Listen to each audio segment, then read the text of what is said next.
The modern-day faith of relativity is just that, a faith. It is a religious matter. Here I'll share a quote from the biographer Abraham Pace, who was himself a prominent theoretical physicist in the 20th century. From his work, Subtle is the Lord, The Science in the Life of Albert Einstein, with a new foreword by Sir Roger Penrose, another prominent physicist. For some context, I'll provide the foreword, or at least a small portion of it, and then I'll give the quote. As I've stated, science is a religion. If you don't already understand this, if you would like to ever take a serious look at this world, which will be a hard study, go ahead and look at the works that I've promoted on my channel or my own works that I've published on my channel. And I am quite confident that over some number of years, you too will gain an understanding that very few have. So, in the words of Einstein, this isn't the quote, this is just the beginning to provide some context. Science without religion is lame. Religion without science is blind. So Einstein once wrote to explain his personal creed. A religious person is devout in the sense that he has no doubt of the significance of those superpersonal objects and goals which neither require nor are capable of rational foundation. His was not a life of prayer and worship, yet he lived by a deep faith, a faith not capable of rational foundation, but there are laws of nature to be discovered. A faith not capable of rational foundation, that there are laws of nature to be discovered. His lifelong pursuit was to discover them. His realism and his optimism are illuminated by his remark, "Subtle is the Lord, but malicious he is not." When asked by a colleague what he meant by that, he replied, "Nature hides her secret because of her essential loftiness, but not by means of ruse." Continuing, just the first part of this foreword from Sir Roger Penrose for some context.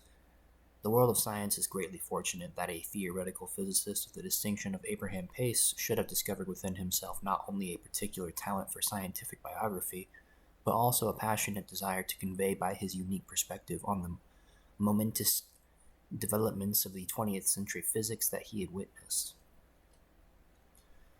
Himself a very significant later contributor, Pace had been well acquainted with most of the key figures in this highly remarkable period of scientific development, and he was able to combine his own deep understanding of the central physical ideas with a personal knowledge of these individuals. Pace had worked with Niels Bohr in 1946, and later wrote a comprehensive biography of Bohr's life and work. Subsequently, he provided short biographies of many other outstanding figures of the time, with whom he had been personally acquainted, such as Paul Dirac, Wolfgang Pauli, John von Neumann, and Eugene Wigner. But the book that launched Pace's biographical career was his landmark biography of Einstein, entitled Subtle as the Lord, the title being an English translation of part of a quotation from Einstein, inscribed in 1930 in marble above the fireplace in the faculty lounge of the Mathematics Building in Princeton, which is in the original German reads, "Subtle is the Lord, but malicious he is not." Alright, so now then, moving forward with the quote.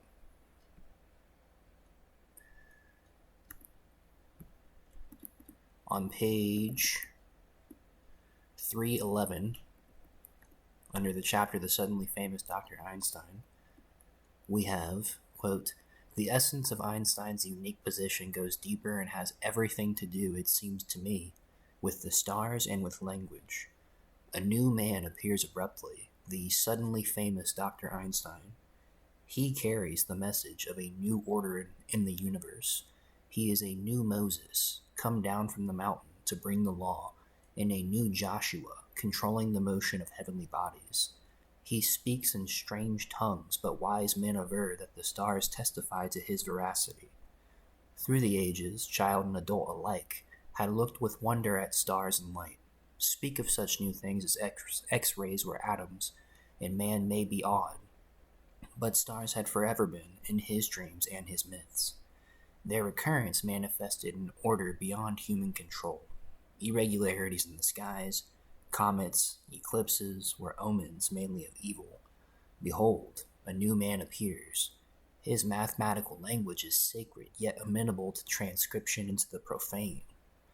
The fourth dimension, stars, are not where they seem to be, but nobody need worry. Light has weight, space is warped. He fulfills two profound needs in men: the need to know and the need not to know but to believe. The drama in his emergence is enhanced, though this to me seems secondary, by the coincidence itself caused largely by the vagaries of war, between the meetings of the joint societies and the first annual remembrance of horrid events of the recent past, which had caused millions to die, empires to fall, the future to be uncertain. The new man who appears at that time represents order and power. He becomes Theos Aner, the divine man of the 20th century. End quote. And I think that about sums it up, doesn't it? So again, if you haven't already, if you would ever like a serious, rather academic look, not for entertainment, but for genuine understanding, that is, into the world that we inhabit, if you would ever like to see past the veils that extraordinarily few people ever will, then please, by all means, go ahead and take a look at the works that I have either promoted or myself published on my own channel. I've provided many, and they cover a broad range of topics. All right, much love.